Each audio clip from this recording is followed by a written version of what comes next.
Commander Zexhai stood frozen at the observation deck's reinforced viewport, her three eyes wide with disbelief. Below in the containment facility, 50 of the Galactic Union's most elite soldiers maintained their positions around the massive creature that had terrorized 3-star systems for the past lunar cycle. Energy barriers hummed at maximum power, plasma rifles charged and ready, yet none of it seemed to matter anymore. Because sitting cross-legged in the center of the containment field, with the most dangerous predator in known space curled up in her lap like an oversized pet, was a human exchange student named Sarah Ching. "How is this possible?" whispered Dr. Kethera, the facility's chief xenobiologist. Her scaled hands trembled as she adjusted her recording equipment. The apex beast has a neural pattern designed for pure aggression. Its brain chemistry should make bonding impossible. The creature in question, officially designated as species classification, extinction level threat, was a magnificent and terrifying sight. Standing nearly 4 meters at the shoulder when upright, its sleek form was covered in adaptive armor plating that shifted colors with its mood. Retractable claws the length of vibro swords, teeth that could shear through starship hulls, and a tail tipped with enough neurotoxin to kill a Gorvanian battle whale. For 3 months, it had single-handedly brought shipping lanes to a standstill and turned military outposts into graveyards. Yet now it actually purred as the small human girl scratched behind what the soldiers had designated as weapon deployment ports, but what Sarah simply called ears. "The sedative should have worn off hours ago," muttered Captain Vorthik through the comm system. His soldiers hadn't moved from their positions, but Commander Zexhai could see the confusion in their postures. "Why isn't it attacking?" Sarah looked up at the observation deck and waved, apparently oblivious to the fact that she was sitting with a creature that had single-handedly destroyed the Kepler defense station. "His name is Buddy," she called out cheerfully. "I think he was just lonely." The apex beast buddy opened one massive eye at the sound of her voice, then closed it again, nuzzling deeper into her lap with a contented rumble that made the entire facility vibrate. Commander Zexhai activated the intercom with a shaking appendage. "Student Chum, please remain very still. We're going to attempt an extraction." "Oh, you don't need to do that," Sarah interrupted, gently stroking the creature's head. The motion should have triggered every predatory instinct the beast possessed. Instead, it seemed to relax further. "Buddy's not dangerous. He's just scared." "Scared?"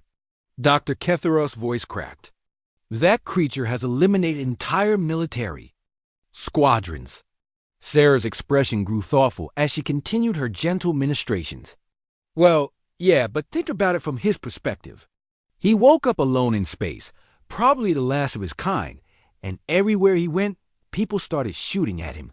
Of course he fought back. The logic was so simple, so utterly human, that it sent a chill down Commander Zexhai's spine. Every species in the Galactic Union had approached the apex beast problem with military force, advanced weaponry, and strategic containment protocols. Not one had considered that the creature might be acting defensively. "The xenopsic profiles indicated pure aggression," Dr. Kethera protested. "No capacity for social bonding or emotional regulation." Sarah laughed. The sound somehow both gentle and confident. "Your profiles are wrong. Buddy here is incredibly social. Look at his bone structure, his muscle development. He's built for pack hunting, not solo predation. The aggression you detected was probably stress hormones from isolation." As if to prove her point, the apex beast rolled slightly, exposing its armored belly to the human girl. The soldiers tensed, weapons charging with audible whines, but Sarah simply scratched the revealed scales with the casual expertise of someone who had grown up with pets. "How did you know?" Commander Zexhai found herself asking. "How did you see what our entire scientific division missed?"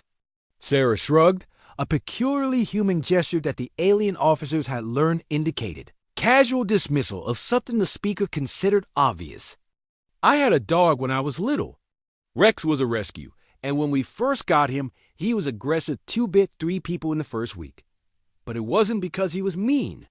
He was just scared and didn't trust anyone.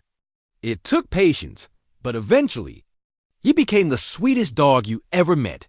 She paused in her scratching to look directly at the observation deck. The thing about Earth animals, maybe all animals, is that aggression is usually just fear wearing a scary mask. You just have to be willing to see past the teeth and claws to the hurt underneath. The apex beast purring intensified, and it shifted position to place one massive paw gently on Sarah's knee.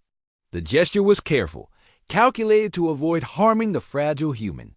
Trust, Commander Zexhai realized. The creature trusted her completely. "Commander," Captain Vorthic's voice came through to come, uncertainty clear in his tone. "What are your orders?" Zexhai looked down at the impossible scene. 50 of the galaxy's finest soldiers, enough firepower to level a city block, and billions of credits worth of containment technology, all rendered completely unnecessary by one human girl who had simply chosen to see a scared animal instead of a monster. "Stand down," she ordered quietly. "All weapons to standby mode." The soldiers hesitated for a moment before complying. The energy barriers remained active, but the immediate threat of violence dissipated. Remarkably, the apex beast seemed to sense the change, its posture relaxing even further. "Dr. Kethara," Commander Zexhai continued, "I want you to start documenting everything. If Student Chun is correct about pack social structure, we may have completely misunderstood this species."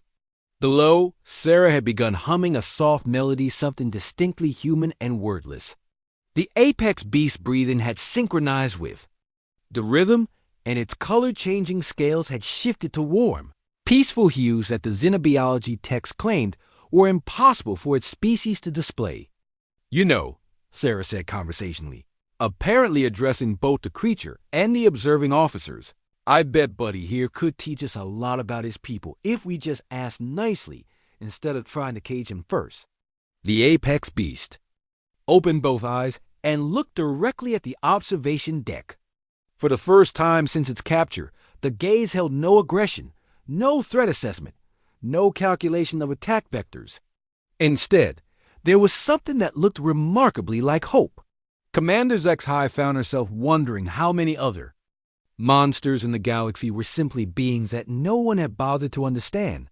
It was, she reflected, a very human way of thinking, and perhaps that was exactly what the universe needed.